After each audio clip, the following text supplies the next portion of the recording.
Hi everybody, I'm GirlWritesWhat, and a perplexed viewer recently messaged me to ask me if I would maybe do a video on sexual objectification, after he stumbled across two internet brouhahas that just kind of had him scratching his head.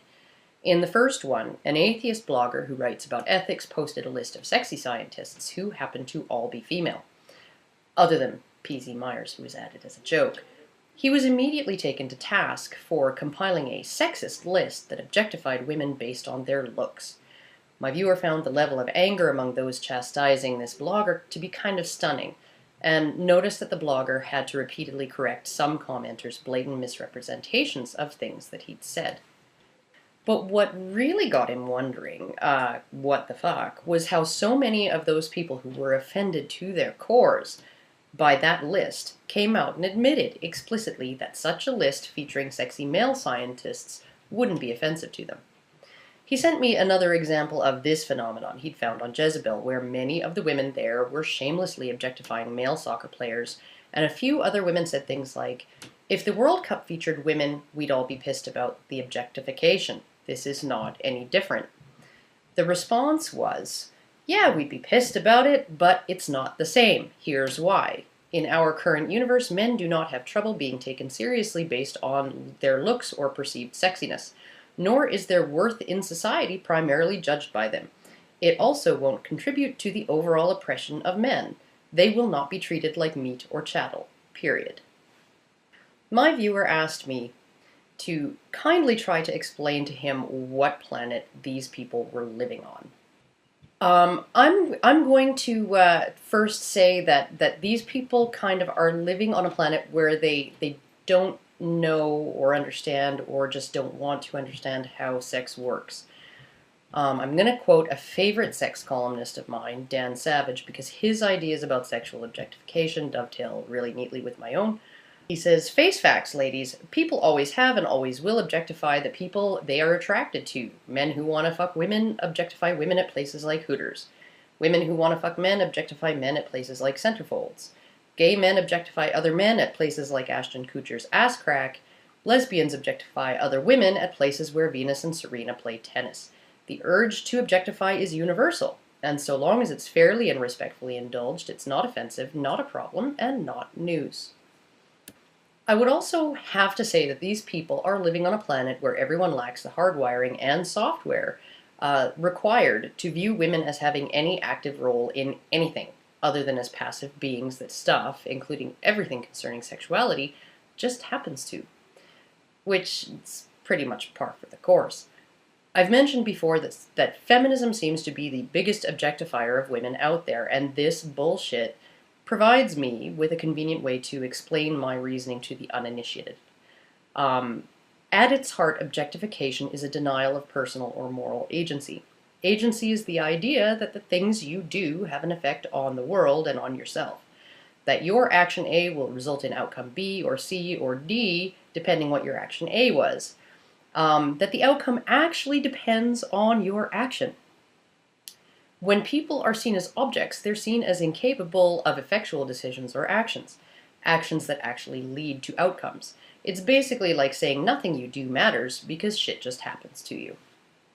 I mean, to someone like Rebecca Watson, posing in a Sexy Women of Skepticism calendar should have no bearing on how anyone sees or thinks of her. She may be showing tons of cleavage all the time and cashing in on her sex appeal, but at the same time she lives in a universe where even as she exploits her sexuality, she denies it has or should have any effect on anyone, and woe betide the evil man who might fap to still images of her looking coyly into the camera with an acre of boobage on display because he's not acknowledging her as a human being. Perhaps he is allowed to fap to an audio track of her talking about feminism with her voice electronically altered to conceal her gender, but I wouldn't bet on it. Masturbating to thoughts of anyone you do not know on a deep spiritual or intellectual level is the purest evil there is. Unless you're a woman rubbing one off to images of David Beckham. Which brings me to the other half of the sexual objectification equation. You know, the one feminists have never heard of or thought about because they're too busy admiring their own vaginas in a completely non-objectifying way, unlike you disgusting men who are only interested in sex. pancakes. So let's look at the whole picture based on the criteria of sexual attractiveness with respect to men and women. And yes, I'm speaking in generalizations. And the intellectual dishonesty in people like the commenters at Common Sense Atheism and Jezebel. Women will spend hours a day sometimes turning themselves into beautiful and sexy objects. They wear high heels because small feet correlate with high estrogen levels and therefore fertility, and feet look smaller in high heels. Legs also look longer in them, which correlates with youth, and because those high heels cause the lower back to arch, they make a woman's bum look a lot more alluring. Women wear lipstick because women's lips are naturally darker and fuller than men's to mimic women's genitals, and lipstick enhances that effect. They dye their hair to hide grays and use wrinkle creams that give the illusion of youth, and they agonize over acne because clear skin indicates health and good genes to potential mates. They may not do any of this consciously, knowing why it works, but they do it because they know it's sexy. And they are more likely to do all of these things when they go out in the world, where there are lots of men to look at them, and then live in sweatpants and yesterday's makeup around their significant other, the man they supposedly want to be attractive to, or when they're alone at home. So they are indeed doing it for the male attention, and not to just feel sexy. It's basically like putting out a broadcast, but hoping only the most fit and acceptable guys will receive and act on the signal. This is an action, ladies, and it results in an outcome.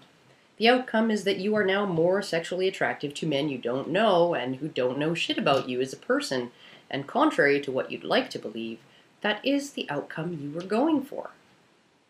And the retarded idea that men are not objectified and judged based on sexual criteria, it just shows that feminists have never been able to put themselves in men's experience, or even to understand how their own brains work.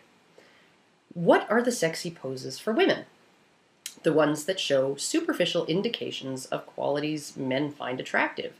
Poses that emphasize curves, fertility and childbearing capability. Facial expressions that are coy or coquettish. Pleasant disposition. Angles that display beauty.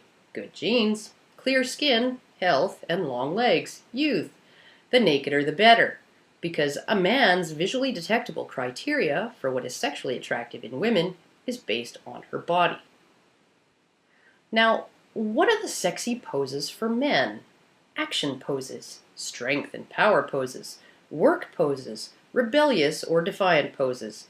And if all those men are all the way naked, then you can't actually see that they can afford that Hugo Boss suit, or what kind of work they do, or whether they're in some kind of uniform, or what kind of social status they have. Can you? Men are sexy to women because of what they can bring to the table in the way of protection, social status, and resources. Men's poses reflect that, and just because they're all based on what men can do or have or can get or earn doesn't mean they aren't objectifying, and it does not mean that men are not judged based on those visual criteria. I read once that a woman decides within 5 seconds of looking at a man whether she wants to get to know him better. And a lot of the time, that decision is based on things like the quality of his shoes.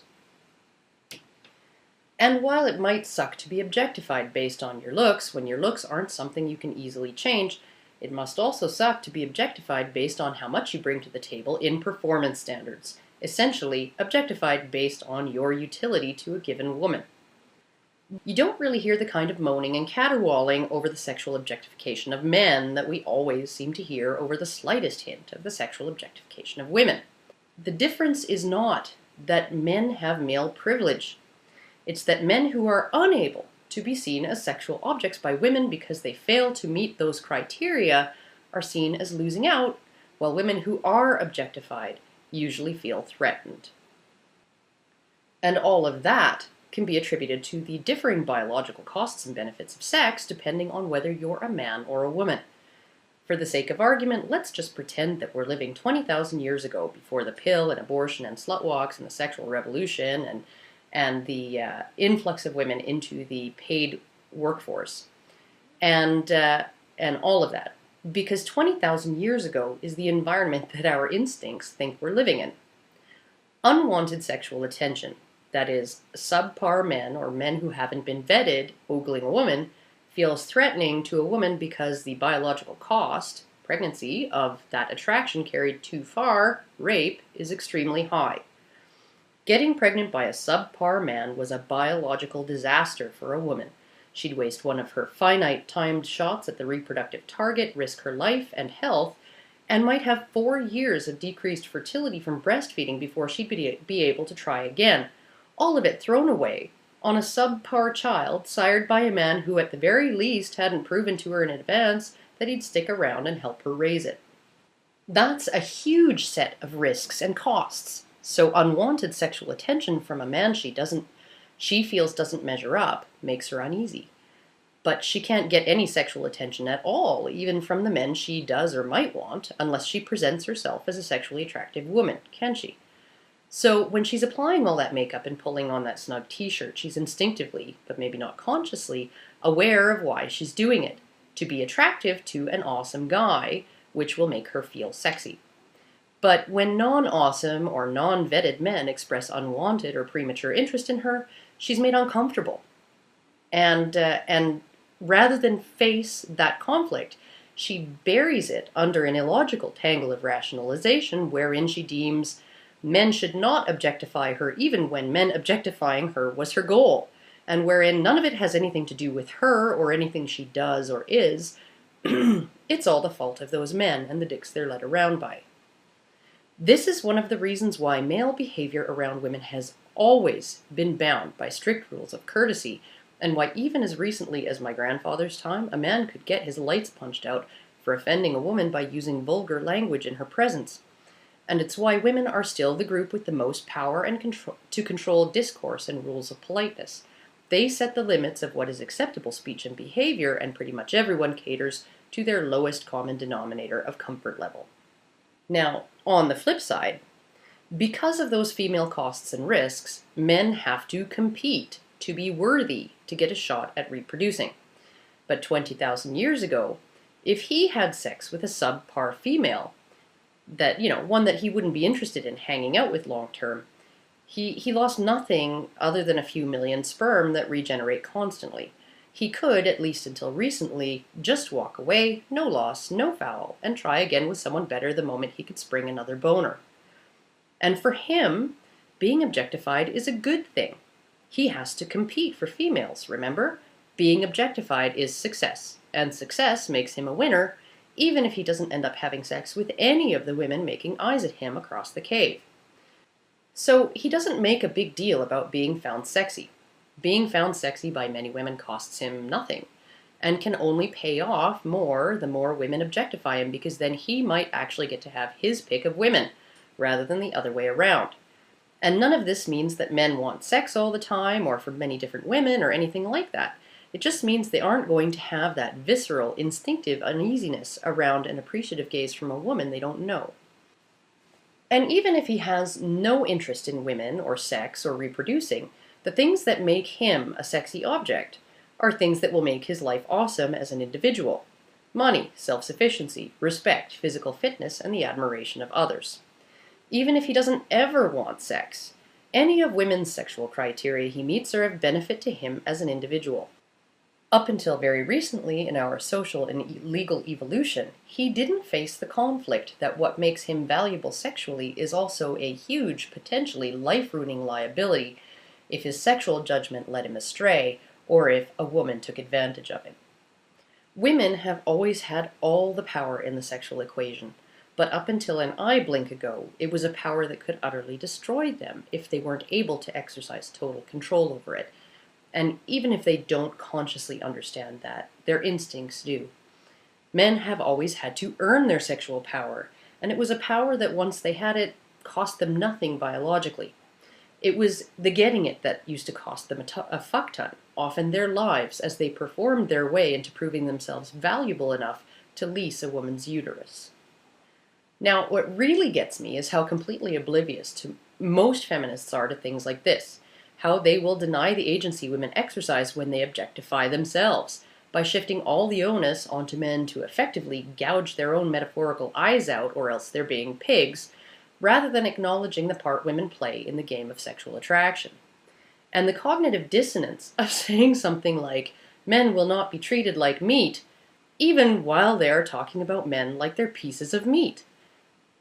It really gets me that instead of understanding that their problem with the problem of sexual objectification of women originates in instincts that served women in the fucking cave, but have nothing to do with the social, technological, legal, or economic realities of today, feminists will perform the pathetic intellectual gymnastics required to blame their own double standards on the collective delusion of male privilege, so that they don't have to admit that women are instinctively cautious about sex and men instinctively cavalier about it. And what I find most hilarious is the denial that women objectify men based on criteria they can determine with their eyes alone.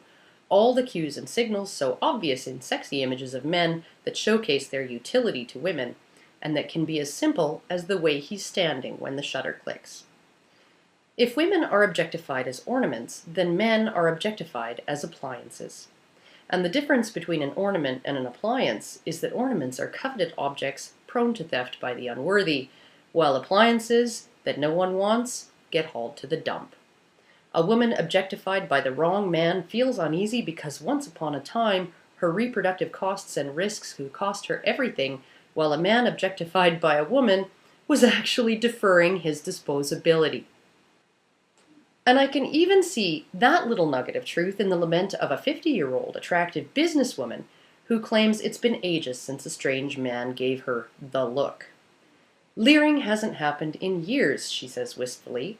Visiting Italy 20 years ago with friends, she says, "We were furious that the Italian men pinched your bum.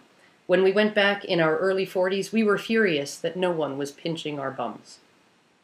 She's now discovering what men understand right from the get-go, that being objectified by others is proof of your sexual market value, which is why young women go to such lengths to make themselves beautiful, even as they scold men who dare to notice. And though none of this instinctive bullshit, as I've presented it, can be changed on the fundamental level of limbic hardwiring, I really think knowing what the fuck we're dealing with here and why it exists is the first step to actually dealing with the issue. If women want to be seen as sexual agents in this age where most of the reproductive risks and costs to them have been mitigated by modern technology, they have to stop denying they have sexual agency. And they really need to grow a pair and talk themselves out of behaving like they live in the goddamn Victorian age, where women were so at the mercy of their biological vulnerability that a double entendre from the wrong man could earn him a beating. Because it might come as a shock to a lot of people, but we don't live there anymore.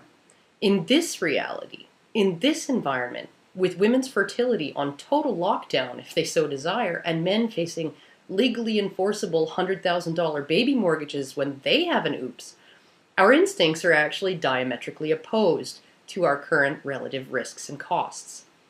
And all this female kvetching over a few appreciative glances, or the thought that a guy you wouldn't have anything to do with might be jerking off with an image of your tits in his mind, it all needs to stop. If feminism wants women to be taken as seriously as men's equals, then it's women who are going to have to do the adjusting for a change. And that means not calling for her smelling salts whenever some guy tells her she's pretty. Anyhow, that's all I have to say about that, at least for today. And hopefully I don't enrage too many people. But that's just kind of the way I see it, the way I look at the problem, and the reason why I think the double standard exists. And I think it's just fucking hilarious that feminists don't seem to get any of this. So anyhow, that's it for me for today. I will hopefully see you all next time.